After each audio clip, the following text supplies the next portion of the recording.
अस्सलाम वालेकुम व्यूअर्स, मैं हुमा सुल्तान। आज मेरे किचन में बन रही है बहुत ही मज़ेदार सी क्रिस्पी फ्राई फ़िश। तो चलें बनाना स्टार्ट करते हैं। बिस्मिल्लाहिर्रहमानिर्रहीम। क्रिस्पी फ्राई फ़िश बनाने के लिए मैंने ये फ़िश ली है। ये 1 कांटे की फ़िश है, ब्लैक कुन है ये, 750 ग्राम इसका वज़न है। चलें अब इसमें मसाला लगाएंगे। 1 एंड हाफ टेबल स्पून लहसुन अदरक का पेस्ट है, ये जाएगा इसमें। 1 एंड हाफ टेबल स्पून हरी मिर्च का पेस्ट है, ये जाएगा इसमें।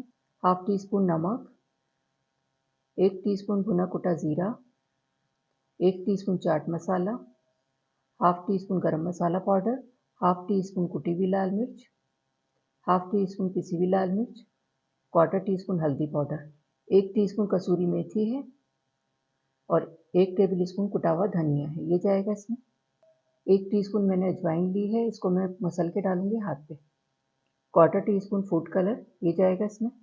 1 लेमन जूस, 4 टेबल स्पून इसमें बेसन शामिल करूंगी। 4 टेबल स्पून राइस पाउडर है, इससे बड़ी अच्छी क्रिस्पी फिश बनेगी। फिश में तमाम मसाले अच्छी तरह से मिक्स कर दिए हैं मैंने। अब इसको 2 घंटे के लिए मैं फ्रिज में रख रही हूँ, उसके बाद फिर मैं इसको फ्राई करके आपको दिखाती हूँ। 2 घंटे हो गए हैं, चलें अब इसको फ्राई करते हैं। शैलो फ्राई करूँगी मैं इसको। बिस्मिल्लाहिर्रहमानिर्रहीम। फिश को फ्राई होने में 10 से 12 मिनट लगते हैं।